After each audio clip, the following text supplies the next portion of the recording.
내가 입을 열어 비유로 말하고 창세부터 감추인 것들을 드러내리라.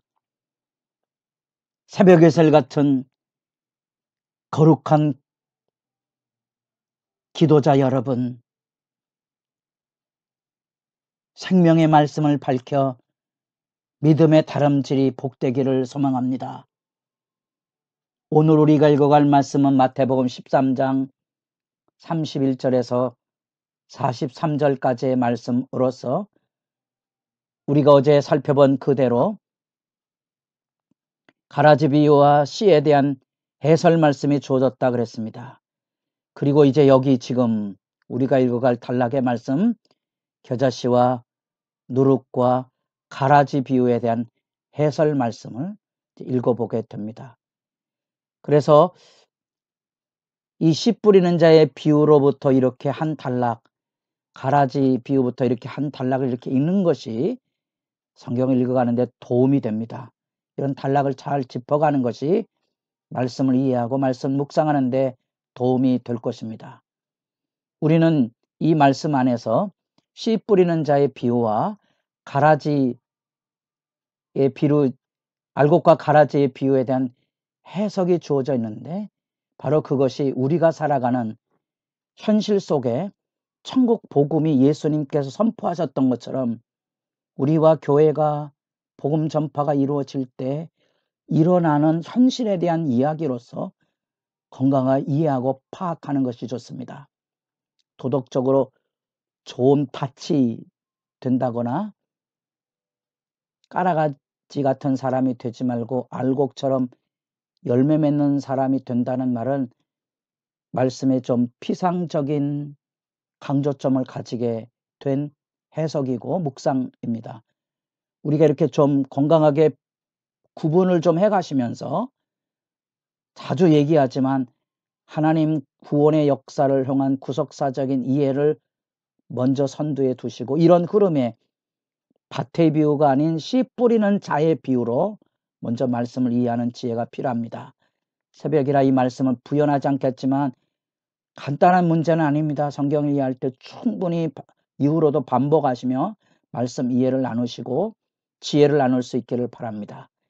이제 겨자씨와 누룩의 비유가 세 번째, 네 번째 비유로서 들려지게 되고 이 비유는 함께 상응하는 것은 드러나지 않지만 사람들 보기에는 하찮게 보이거나 작은 일처럼 보이지만 그 은밀한 가운데 성장하고 확산돼가는 천국의 다이나믹한 능력의 역사를 그 안에 하나님의 성령의 권세와 능력이 움직여가는 영광의 비전을 보여주고 있습니다. 씨 뿌리는 자의 비유 안에서 나타난 것처럼 복음 전달할 때 열매가 보이지 않는 것처럼 보이지만 어떻게 한 사람이 예수 믿어서 구원을 얻는데 하필 그 한 사람도 학생 하나입니다. 이 학생이 무슨 교회 안에 일꾼이 될 수 있을까? 때로는 주일학교 한 학생이 전도 초청잔치에 참여하게 됐습니다. 기억나십니까? 어느 교회든지 그 한 학생 아내가 자기 부모님 모두를 전도하고 그 부모님이 교회 안에 충직한 일꾼으로 성장하는 모습들을 어느 교회나 다 경험하고 그 가운데 서게 될 겁니다. 그만큼 분명한 천국 복음 사역의 성장과 확산이 이루어지는 위대한 속성을 지금 이 겨자씨 비유와 누룩 비유가 들려주고 있습니다. 겨자씨는 여기 말씀에 나타난 대로 그 유대 산등성이들의 우리로 얘기하면 무슨 잡풀처럼 자라나고 여러분들이 제주도에 가시면 유채꽃과 같은 그런 모양새를 가지고 있습니다.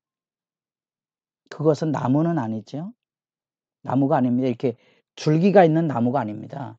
그러니까 성경에 이렇게 비유 안 해도 우리가 비유의 전체를 이해하는 것도 중요하지만 이렇게 하나씩 묵상하는 것도 유익이 있습니다. 나무가 아니기 때문에 새가 깃들인다는 말은 좀 기이한 표현이죠.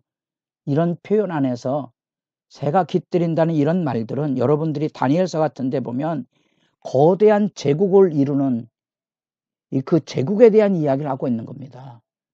마치 이 작은 겨자씨 비유 안에서 복음의 역사가 세계적인 제국들이 확산해 나가는 그런 비전을 보고 있는 겁니다.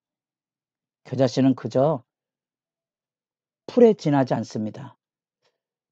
그래서 그것은 1년생 풀처럼 자라다가 그만 열매를 맺고 자라지 않는 거죠. 키가 뭐 2m씩 자라는 경우들도 있지만 그렇다고 해서 그게 줄기가 있어서 새가 머무는 게 아니고요. 이렇게 풀처럼 모여 있어서 그 가운데 새들이 이제 그 씨앗을 쪼아 먹는 거죠. 그러나 공중에 새가 깃들인다는 말은 우리가 나무를 생각할 만큼 거대한 확산을 보고 있는 거지요. 우리는 이미 기독교 역사를 알고 있지 않습니까?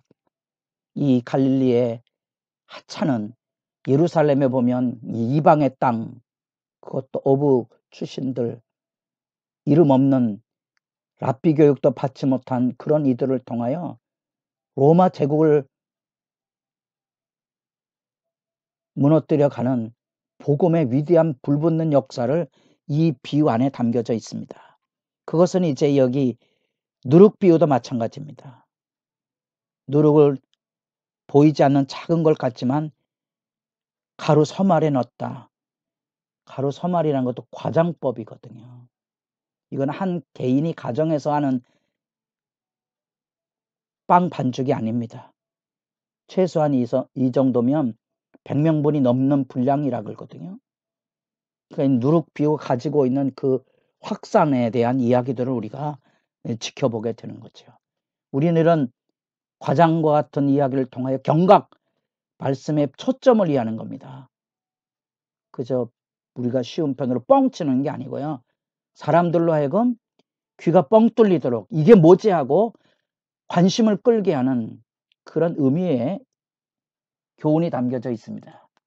그리고 다시 비유의 계시를 다시 설명합니다. 계시란 말을 다시 확인하세요. 구원은 반드시 하나님께서 마음을 열어주셔야만 하나님의 말씀을 알아듣습니다. 구원에 이릅니다. 절대적인 하나님의 구원의 은혜지요.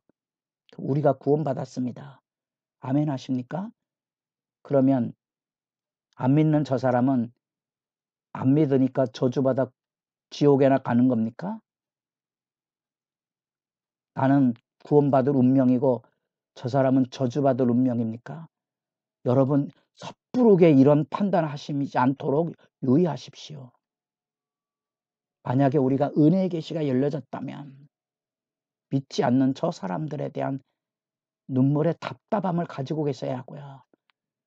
우리가 바로 그 사람들에게 복음 전도를 하지 못하고 있는 은혜 받은 사람으로 바로 서 있지 못하다는 그 말씀 앞에 거꾸러지는 제자도 핵심 예수님에게서 진지 보고 듣는 거지요.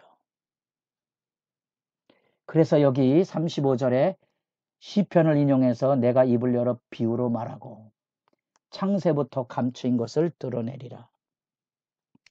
창세부터 왜 감춰졌습니까? 구원의 은혜가 믿는 자들에게는 이게 위대한 하나님의 경륜이어서 에베소서 1장 3절에 창세로부터 이루어진 하나님의 구원 역사에 대한 탐복이 이루어지고 있거든요. 우리가 구원받은 것은 우연이 아닌 거지요. 그 창세전부터 이루어진 하나님의 구원 계획 속에 우리가 구원받아 하나님의 자녀가 된 겁니다. 놀라운 영광이고 몸둘 바를 모르는 은혜입니다. 그 은혜 받은 사람은 또 다른 사람을 향하여 예수님과 동일한 마음, 이런 양을 찾아 자기 희생을 하는 자리로 가야 되지요. 그게 제자도지요. 그것은 바로 하나님의 말씀을 오늘 여러분과 저 새벽에 일어나서 이렇게 말씀과 기도의 자리에 서는 그 열망에 담겨져 있습니다. 그래서 우리가 주님의 말씀을 들어야 우리가 주님의 말씀에 순종할 수 있습니다.